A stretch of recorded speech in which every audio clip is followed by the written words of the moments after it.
welcome to you. You're listening to The Music Business Buddy with me, Jonny Amos, podcasting out of Birmingham in England. I'm the author of the book, The Music Business for Music Creators, available in hardback, paperback, ebook format. I'm a music creator with credits on a variety of major and indie labels as a writer-producer. I'm also a senior lecturer in both music business and music creation. So wherever you are and whatever you do, consider yourself welcome to this podcast and to a part of the community around it. I'm here to try and educate and inspire music creators from all over the world in their quest to achieving their goals by gaining a greater understanding of the business of music. Okay, so in this week's episode, I'm going to be talking about songwriting camps. And there's a few people that have come to me and said, can we just learn a little bit more about songwriting camps? What are they? Where do they take place? Why? How are they funded? What do the outcomes look like? All that kind of stuff. Okay, so let's just start with the basics as to kind of what is a songwriting camp, right? So the purpose is to supply songs to recording artists, right? There are some variables to this, which I'll break down shortly. But the fundamental idea is to put a group of people together that can work in small teams to create songs, usually one song per day, and is written with an artist already in mind. Now, you get some camps that just operate for 1 or 2 days. You also get others that last for up to a week. Generally speaking, in my experience, camps usually last between 3 and 4 days. Now, generally, there's very often around about 20 to 25 music creators on each camp. Typically with teams of 3, but sometimes you can just get 2, maybe sometimes more. I think sometimes more than 4 can be difficult in my own experience, but generally it's teams of 3 with 1 producer and 2 top liners. So that means 2 people that are contributing towards the lyric and melody arrangements, and then a producer that may generally oversee the harmonic structure of the song and the production behind it. It's very important to have producers on song camps because it means that you're actually coming out of each day with a finished quality, ready to go product that's generally at a kind of working tape level by the end of the day. So that generally means that you've gone from scratch, from nothing in the morning, all the way through to the end of the day where you can go, okay, yeah, the song's kind of there now. It just might need a bit of polishing up or whatever. Now, that then means that you move on to a brand new song, maybe with a new team the following day where you're writing a different song for a different artist. That process is then repeated until the final day where perhaps there is often a listening party where everyone gets together, maybe has a drink or 2, some nice food, and listens back to everything that's taken place throughout the last few days. Okay, now, I'm just going to insert my own experience and my own observation here of others that I've been involved with many camps. So I myself have put camps together. I've also participated as a music creator in various camps over the years in quite a few different countries, but predominantly in Scandinavia. Now, there are a lot of variations to the camps, but generally the reason why they happen is because you're working in partnership with other songwriters and music publishers. And those music publishers are working in partnership with record companies. So the record companies that will say, right, we've got these artists here, and they need this type of song, and then that is then put forward as a brief that's then sent to the publisher. The publisher then present each brief, maybe 2 or 3 briefs, maybe more, each morning during breakfast time, and then the writers are then put into their teams of 3, and then they go ahead and pick which brief they want to write to, and then they go ahead and work on that song that day. Now, I've noticed quite a few different cultural differences when it comes to songwriting camps. Now, if I just speak about European camps for a minute, because there are differences, obviously, in different parts of the world, I've noticed a distinct difference between Northern European camps compared to Southern European camps. Now, typically speaking, I am generalising enormously when I say this, but I'm basing this on my own experience, and I'm going to talk about the observations of others shortly. But in my own experience, Scandinavian song camps are quite sort of long, brutal camps in the best way possible, by the way. I say brutal. What I mean by that is that you'd start the day, relatively early. You'd have structured meal breaks, and you generally wouldn't go to bed until the song is completely done, all bells and whistles in the mix. So that might mean that you're starting at sort of, 9 o'clock in the morning, having breakfast, being put into your teams, looking at the briefs for the day. And other than your meal times, you're basically just going to, work on that song from everything, right? So writing the song, putting the backing track together, recording vocals, completing the mix. So it might well often be that you're finishing around 3 a.m. and then you're back up again the next day and you're working on the next song. Now that's quite different from the things I've experienced in more southern European countries, Spain, Greece, etc., whereby the culture is that you kind of finish around 6 o'clock, 7 o'clock, and then everybody goes to dinner. Now, the latter sounds a lot nicer, doesn't it? But when you're a producer, it's not quite as much fun because there is an immense amount of pressure on you to, put something together that sounds pitchable.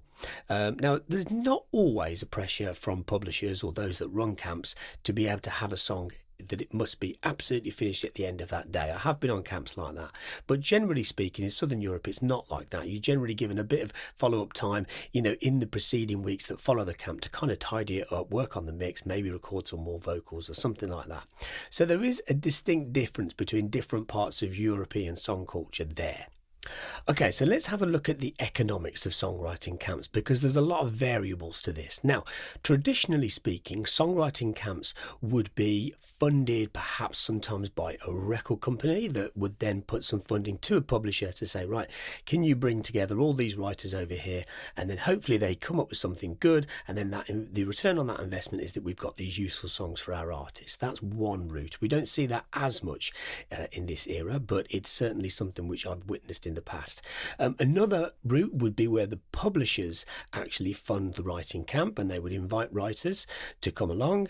Maybe the publisher is working in partnership with other publishers, and then some financial input comes from the other publishers, and the writers don't pay a penny. They give up their time to work speculatively on a camp, so the writers are not paid. The writers get paid if their songs are successful, right? But in terms of the costs that cover the camp, it's not always in that situation on the writers to pay for it. However, what I have seen in the last 5-10 years especially is an increase in the business model behind songwriting camps. And there's nothing wrong with this, so I'm not going to criticise it, because it is what it is. It's just straightforward economics. Very often songwriters are expected to pay now, and again, nothing wrong with that.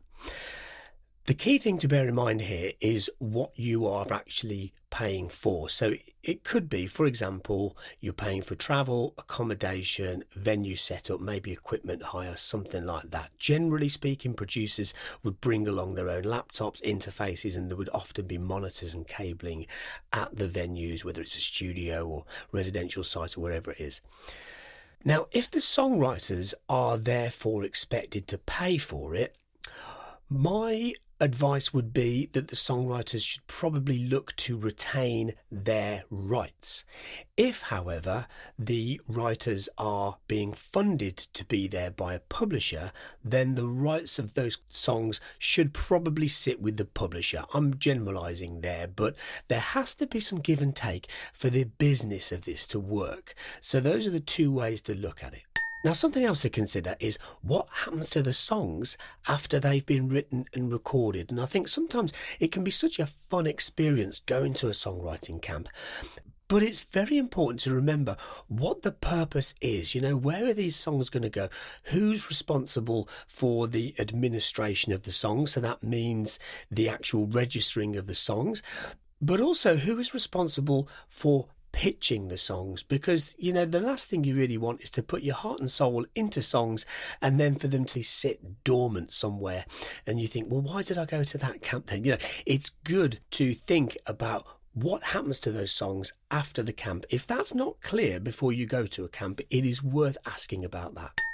Now, as the songwriting camp business model has evolved in recent years, we've seen it expand into other locations and a kind of quite beautiful, tranquil, quiet places. And these songwriting camps are often referred to as retreats, and they look very, very, very beautiful because they're in serene surroundings. One of the things that I have noticed, and this is just something to watch out for, is that it's very important to try and build an understanding of the purpose of the camp. If the purpose of the camp is to make money, it doesn't mean that you can't be successful on it, but generally the camps that yield the greatest results are those that are run by music publishers that actually need those songs for set purposes. If the schedule of the camp is to have very, very short creative days mixed in with recreational activities, as fun as that might sound, it might not be as appealing to professional songwriters who are there on business. Okay, so in terms of suitable creators for songwriting camps, there's quite a lot of variables to this as well. There's a lot of different types of music creators that can be very useful to each other on songwriting camps. So here's some traditional kind of models of the kind of creatives that go. First of all, you have songwriting producers, and I say songwriting producers because they are producers that not only just concentrate on just backing track work or beat creation work, but also know how to work in the room with other people. Now, it might be that they can't sing, or they don't sing, or they don't write lyrics. That's fine, because it's good to be with those that can do that. But it perhaps should be on those songwriting producers to also contribute towards melodic and conceptual ideas within a song. There are also people that are top-line writers, and this can vary, by the way, as well, because top lines generally are the melody and the vocal, but there are other variables that can be input into that. So generally you get a lot of songwriters who are top-line writers that maybe they don't produce, but they're good at vocal production, so they can go off and record their own vocals and then send them off and send them to a producer. But also you get those that play instruments that maybe go, right, well, I'm a singer-songwriter and I play guitar and I'm usually quite self-contained and write on my own, but I can contribute towards this by being an instrumentalist on my piano or guitar, as well as what I can bring with lyrics and melody. Then there are other types of music creators that are just pure lyricists that just focus only on the lyrical side of things. Those people are particularly useful in camps that are trying to write songs in the English language, but are done by people that don't have English as their first language. Lyricists, English-speaking lyricists and native-born English lyricists can be very, very useful in those situations. In addition to that, very often you see a lot of recording artists at songwriting camps. And very often the recording artists are not there to necessarily write for their own projects, but to use the skills that they have built in their own artistic careers and use those same skills to create songs for other artists that need them. I've also witnessed over the years many artists that will work on a song with a team on a camp that they then later release that once it's been pitched. Maybe it hasn't been successful, or maybe the artist interjects and says, hey, I'm an artist in my own right. I really want to use this song. Can I clear this with everybody that's in this creative partnership? I've seen many songs come out of camps like that have ended up being released by the people that were on the camp in the first place. Now, of course, during the pandemic, we saw a lot of shifts towards remote kind of working, video call meetings, that kind of thing. And one of the things that changed during that time were songwriting camps, because a lot of camps moved online. Some went back to running how they used to run, so to speak, once the pandemic was over. But many people who got used to kind of working, or maybe even started their times in songwriting camps in the online environment, have continued to do that. I know many companies in the UK, in fact, that still operate on online camps because they can pull together people from all over the world to work in at the same time through a remote level without having to hire a venue. So there's obvious advantages to it. Some songwriters struggle to be as more. It's a different type of creativity, perhaps. Let's say there is something more kind of slightly solitary about it. So, for example, one of the things that works quite well on online camps is where you have a top liner that works perhaps on their own with their headphones remotely, and then rejoins a call an hour later and says, right, I've got these ideas, I've recorded them, I've sent them over, see what you think. So the collaborative level is different. It's no better, no worse, it's just different. And online camps are definitely on the rise. Okay, so one of the questions that very often comes to me about songwriting camps is about the funding side of it. People say, oh, I've been asked to pay this. Is that normal? Well, it depends. Yes is the broad answer, but it also depends upon what happens to your rights on that camp. Remember I said earlier that it's important to think about what happens to those songs once they're complete. Do you just go home with them and then it's up to you to pitch them? That's fine, but as long as you know about that in advance, that's useful. Otherwise, there's the assumption that somebody's going to pitch these songs when they might not.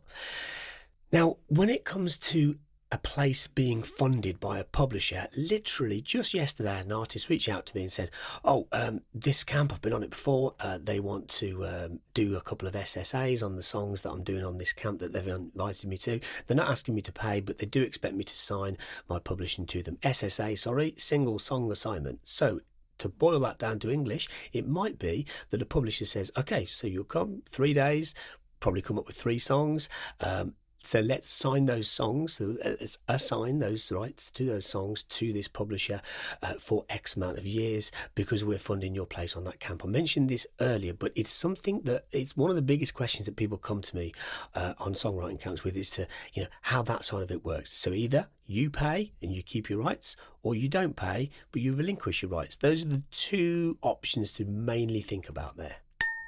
Now, let's think about the role of producers on songwriting camps, because generally there's more of a risk on a producer. And by risk, what I'm really talking about is times, a larger time investment very often from producers for 2 reasons. Number one, because it often takes longer to put a track together than it does to put a song together on a collaborative level.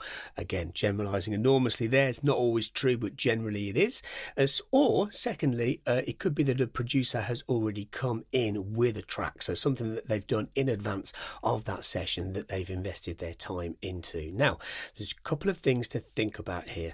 Firstly, what happens if the producer is putting together maybe a 3 or 4 hour evening after that song has been completed and written that day, and the top line writers kind of go off and have an evening to themselves, or maybe go off and write a new song, and that producer is still working on that same song that those top liners worked on. Well, that's something that I used to think about, and there is a camp that I used to attend quite regularly, and the rule there was that if the top liners go off and start a new song, that the producer is automatically copied in as a writer on what they create that day. Now, there's some people that would disagree with that, and I can understand why, but the argument there is that the producer still gets the same equal share of the song copyright as the other top liners do, but it takes them longer to work on it. Now, I'm not saying one is right or wrong there. They're just cultural differences between different camps and things to be aware of. Here's another thing to be aware of when it comes to the rights. Now, of course, as we've mentioned before on this podcast, there are 2 rights to think about here. There's the song copyright and there's the recording copyright. So generally speaking, the songwriting on camps, in my experience and in the observations I have of others, is it's always even splits, which is great. It means that, you just sign a bit of paper on the songwriting split sheet, which you can get for free, by the way, from jonnyamos.com. If you go to jonnyamos.com, this is not an advert, you don't have to pay for it. But if you go to music industry resources on my website, jonnyamos.com, you'll see 2 different types of split sheets that you can download and use for free as Word documents. They're really, really useful. I advise to use them, as often as you can, whoever you're working with. It's very often the norm to see song split sheets on a songwriting camp, but my question is this: what is it that you're splitting?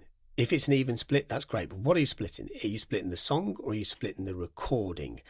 Now, let's just go a little deeper into this to give you some further context. It could be that the producer is the recording rights holder.